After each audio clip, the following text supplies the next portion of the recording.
step behind the lens, and look beyond the boundaries of ordinary storytelling. Join us as we explore the defining moments in history, capturing the exact seconds that changed our world forever. Ma'am, I need to see your ID. I'm just getting gas. What's this about? Officer, we don't need a reason. Show me your ID. I'm a U.S. citizen and a police officer. My credentials are in the car. Sure you are. Hands where I can see them. You're making a serious mistake, officer. Agent Edward Fairmont was 34 years old and 5 years into his ICE career when he approached a woman at a Shell station off Interstate 85. The encounter would last 11 minutes. It would cost him his badge, his freedom, and trigger a $5.4 million federal lawsuit. The woman pumping gas was Captain Celine Hartwell, a 15-year police veteran who commanded over 200 officers in Charlotte-Mecklenburg's Northwest Division. Fairmont's body camera captured everything: his demand for citizenship papers without reasonable suspicion, his refusal to let her identify herself, and the moment he deployed his taser on a decorated law enforcement officer standing in her own jurisdiction. 3 cameras recorded the arrest. 47 million people would eventually watch the footage. But in that moment, as Fairmont's hand moved toward his taser, he had no idea he wasn't confronting a victim. He was confronting the consequences of his own arrogance. October 28, 2023. The afternoon sun cast long shadows across the Shell station off Interstate 85 in Davidson County, North Carolina. Captain Celine Hartwell pulled into the gas station, weary from the 3-hour drive from her mother's home in Virginia. At 42 years old, Hartwell had spent 15 years with the Charlotte-Mecklenburg Police Department, rising through the ranks to command the Northwest Division. She was decorated, respected, and known throughout her department for unshakable composure under pressure. She was also black, female, and in that moment, completely alone. Hartwell stepped out of her unmarked black sedan, dressed casually in jeans and a t-shirt. Nothing about her appearance suggested law enforcement. No uniform, no badge, no gun visible on her hip. She was simply a woman stopping for gas on her way home. As the pump clicked and hummed, filling her tank, Hartwell noticed a dark SUV pull up to the adjacent pump. 2 men emerged wearing tactical gear with ICE emblazoned across their vests: Immigration and Customs Enforcement. The lead agent was a white male in his early 30s, his nameplate reading Fairmont. His partner, a black man named Cole, hung back near their vehicle. "Ma'am, we need to see your identification," Fairmont announced, his tone flat and authoritative. His hand rested on his duty belt. Hartwell looked up, momentarily confused. "Excuse me? Your ID, now." It wasn't a request. What Agent Edward Fairmont didn't know, what he couldn't have known from his cursory racial profiling, was that the woman he'd just demanded papers from commanded a division of over 200 police officers. What he also didn't know was that his body camera was recording every word, as was the gas station's security system, and Hartwell's dash cam had activated the moment she parked. The dramatic irony was absolute. A federal agent demanding proof of citizenship from a police captain who outranked most officers in the region. The stage was set for a confrontation that would expose the ugliest assumptions about who belongs in America, and who must constantly prove it. Hartwell's mind immediately shifted into tactical mode. 15 years of law enforcement training kicked in as she assessed the situation with practiced precision. 2 agents, one aggressive, one passive. No marked vehicles beyond the SUV. No backup visible. No apparent exigent circumstances that would justify a random pedestrian stop at a gas station. She replaced the gas nozzle slowly, buying herself seconds to think. "I'm filling up gas," Hartwell said evenly, her voice betraying none of the alarm beginning to coil in her chest. "What's the basis for this stop?" Fairmont stepped closer, invading her personal space. "We don't need a basis. ICE has broad authority. Identification? Now. Hartwell knew immigration law. She'd worked joint task forces with federal agents. She understood that while ICE possessed interior enforcement authority, that authority wasn't unlimited. Random stops required reasonable suspicion of immigration violations. Being a black woman at a gas station wasn't reasonable suspicion. It was racial profiling, pure and simple. "Are you detaining me?" she asked, keeping her tone neutral. "If I have to." Fairmont's hand moved to his radio. Last chance before this gets complicated. Behind him, Agent Cole shifted uncomfortably, but said nothing. Years later, he would testify that he'd felt uneasy from the beginning, but deferred to his senior partner's judgment, a decision that would haunt him. Hartwell calculated her options. She could refuse, assert her Fourth Amendment rights, and risk escalation. She could comply, retrieve her police credentials, and end this immediately. Or she could try to de-escalate verbally, using the skills she taught in her department's crisis intervention training. "I'm a U.S. citizen," Hartwell said calmly, choosing her words carefully. "I'm also a police officer. My credentials are in my vehicle." "Sure you are," Fairmont interrupted, his skepticism dripping with condescension. "And I'm the president. Hands where I can see them." Agent Cole finally spoke up. "Edward, maybe we should—" "Stay out of this, Crossford." Fairmont's focus never left Hartwell. "Ma'am, you're being evasive. That gives me reasonable suspicion to believe you're unlawfully present in the United States." The accusation landed like a physical blow. Hartwell felt the cold, familiar fury that came with being reduced to a stereotype. The same fury she'd swallowed when white colleagues assumed she was a diversity hire, when senior officers questioned whether she'd earned her promotions, when citizens demanded to speak to her supervisor because surely she couldn't be in charge. But this was different. This was a federal agent, armed and aggressive, essentially telling her that her citizenship was conditional on her ability to produce documentation on demand.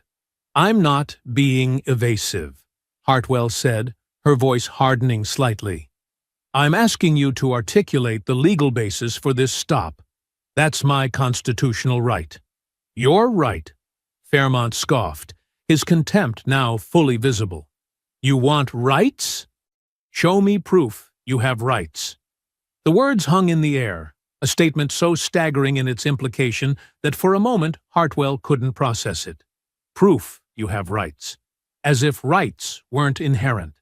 As if citizenship were something to be performed, proven, validated by the correct paperwork shown to the correct authority figure at the correct moment. Later, that single sentence would be played in courtrooms and congressional hearings, dissected by legal scholars and civil rights advocates. But in that moment, Hartwell understood with perfect clarity that she was in danger. "I'm going to get my wallet from my back pocket," she announced slowly, telegraphing her movements. "I'm retrieving my identification, as you've requested." Her hand moved slowly toward her back pocket. She'd made this movement thousands of times, reaching for her badge, her credentials, her wallet. It was muscle memory. "Hands up!" Fairmont's hand flew to his weapon. "Get your hands up now!" "I'm getting my ID like you asked." Hartwell's voice rose for the first time, adrenaline spiking through her system. The contradiction was maddening.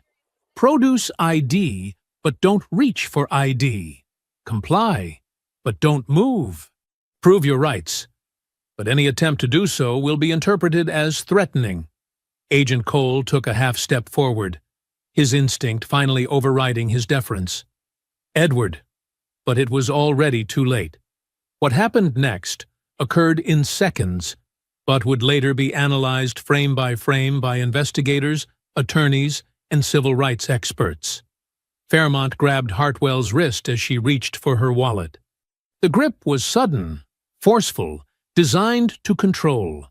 Hartwell pulled back instinctively. It wasn't defiance, it was a trained defensive maneuver, the automatic response of someone who'd spent years learning how to break holds and maintain personal safety. But Fairmont interpreted the movement as resistance, as a threat.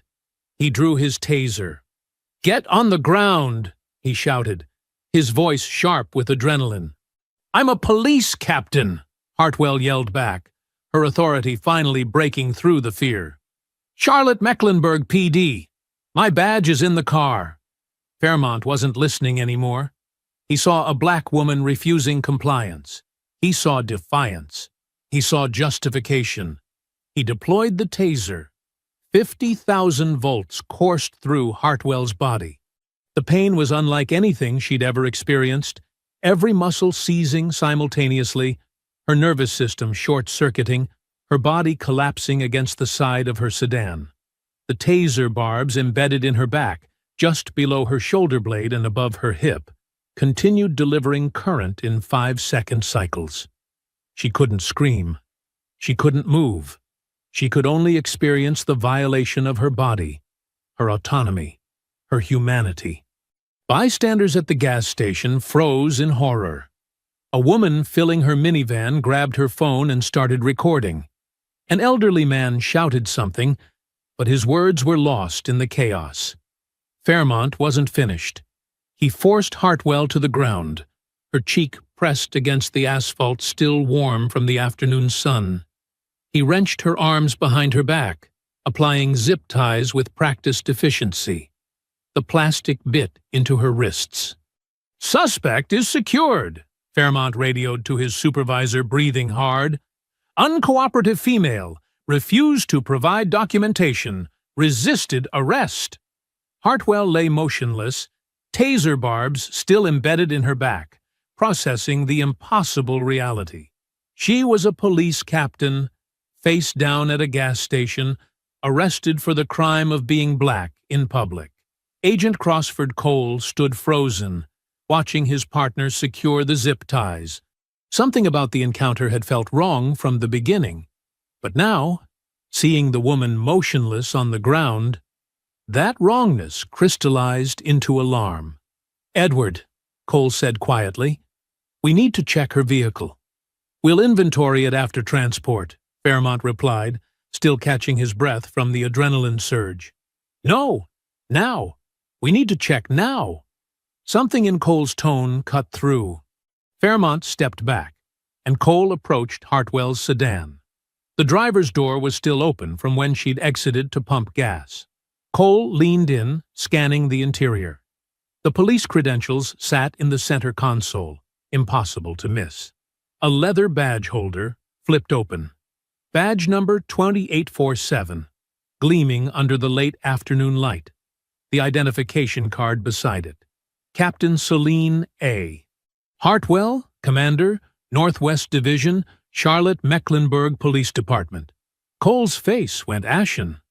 "Edward, we have a problem." He held up the badge and ID, his hand trembling slightly. Fairmont snatched them, his confidence fracturing as he read the credentials. Police Captain, Charlotte Mecklenburg, a major metropolitan department with over 1,800 sworn officers. "This could be fake," Fairmont said weakly, but his voice betrayed his doubt. Real panic was beginning to seep in. Hartwell, still prone on the pavement, spoke through gritted teeth. The taser barbs pulled at her skin with every breath. "Call my department. Badge number 2847. They'll confirm. And while you're at it, you might want to call your supervisor, because you just committed assault on a law enforcement officer. Everything you did is on camera. All of it." Cole was already dialing. His hands shook as he navigated to Charlotte Mecklenburg PD's main dispatch number. The conversation was brief, clipped, professional. Badge number 2847, Captain Celine Hartwell, Northwest Division Commander. The dispatcher's response was immediate. "That's Captain Hartwell. Is she okay? What's her status?" Cole closed his eyes. "We need to speak with your duty commander." "Now!" The next 20 minutes transformed the gas station into a command post. The CMPD duty commander escalated immediately to Chief of Police Crossford Thompson, who was in the middle of a community policing presentation when his phone rang. 2 words into the call, Thompson's expression darkened. He left the podium mid-sentence. The first CMPD patrol unit arrived within 12 minutes, lights and sirens cutting through the quiet Saturday afternoon. Then another. Then a Davidson County Sheriff's deputy, responding to the multi-agency notification. Then 2 unmarked sedans carrying FBI Special Agents Keisha Morton and James Sullivan from the Civil Rights Division. The FBI agents' presence wasn't coincidental. They'd been monitoring ICE operations in the region for 3 months, following a pattern of complaints investigation. Multiple reports of aggressive tactics, racial profiling, and questionable stops had triggered a federal review. Now they had a case study in real time. Paramedics carefully removed the taser barbs from Hartwell's back. The wounds bled. 2 puncture marks that would scar. They offered transport to the hospital, but Hartwell refused, her voice steady despite the trembling in her hands. She wasn't leaving this scene until she understood exactly what would happen next. Agent Fairmont attempted to explain himself to Special Agent Morton, words tumbling out in defensive justification. She was evasive. She refused to comply with lawful orders. I had reasonable suspicion. Reasonable suspicion of what? Morton interrupted, her voice sharp as a blade. Being black at a gas station? That's not reasonable suspicion, Agent Fairmont. That's racial profiling. And everything you just did, the stop, the taser deployment, the arrest, is captured on body camera. Your body camera. Fairmont's face was drained of color. Morton continued relentlessly. You demanded proof of citizenship without articulable suspicion. You refused to allow her to identify herself. You deployed a taser on a nonviolent individual attempting to comply with your contradictory commands. And you arrested a police captain in her own jurisdiction. She paused, letting each charge land. We're seizing your body cameras, both of you, and the gas station's security footage. This entire encounter is now evidence in a federal civil rights investigation. Within 3 hours, the FBI had secured every piece of video evidence. Agent Fairmont's body camera showed the encounter from his perspective. The initial approach, the demand for ID, Hartwell's calm attempts to de-escalate, and the moment he deployed the taser. Agent Cole's camera captured the same scene from a different angle, including his visible discomfort and attempts to intervene. The gas station's security system had recorded everything from overhead, showing the entire interaction in chilling detail. Hartwell's dashcam, automatically activated when she parked, provided a third perspective. A civilian bystander's cell phone video, posted to social media within an hour, was already accumulating views. The Department of Homeland Security's Office of Inspector General received formal notification by 6 p.m. By 8 p.m., a preliminary review had been initiated. By Monday morning, 72 hours after the incident, Agent Edward Fairmont was placed on administrative leave pending investigation. Agent Crossford Cole was reassigned to desk duty, not as punishment, but to separate him from the direct chain of command during the inquiry. Their field office supervisor, who had authorized the patrol pattern in that area over the previous 3 months, was also suspended. That patrol pattern would later become a critical piece of evidence. ICE operations had disproportionately targeted areas with high minority populations, generating stops that rarely resulted in actual immigration violations. It was fishing expedition policing, and Hartwell had been caught in the net. Captain Hartwell sat in her living room that Saturday evening, still processing the trauma, when she made the call. David Brennan, one of the most respected civil rights attorneys in the Southeast, answered on the second ring. David, it's Celine Hartwell. I need your help. Celine? What happened? They tased me, David. Her voice was eerily calm. the shock insulating her from the full emotional impact. ICE agents at a gas station. They tased me for being black at a gas station, while I was trying to show them my police credentials. Brennan, who had successfully litigated 3 major excessive force cases, recognized the significance immediately. Tell me everything, and don't leave out any details. The lawsuit preparation began that night. The body camera footage leaked on November 3rd, 6 days after the incident. 11 minutes of video that captured everything: Fairmont's aggressive approach, his demand for proof of rights, Hartwell's attempts to identify herself, the taser deployment, and her collapse. The footage went viral within hours. 47 million views across Twitter, Instagram, TikTok, and YouTube. Cable news networks played the video on loop. Legal analysts dissected every moment. Civil rights organizations issued statements. The image of Captain Celine Hartwell, a decorated police officer, being tased and arrested while trying to identify herself, became a national symbol of immigration enforcement gone wrong, of racial profiling embedded in federal policy, of authority abused. David Brennan filed the federal civil rights lawsuit on December 12, 2023, in the U.S. District Court for the Middle District of North Carolina. The 47-page complaint was methodical and devastating, citing 42 U.S.C. part of 1983 for civil rights violations. Count 1 alleged Fourth Amendment violations: unlawful seizure without reasonable suspicion, excessive force, and false arrest. Count 2 alleged 14th Amendment violations: racial profiling and denial of equal protection under the law.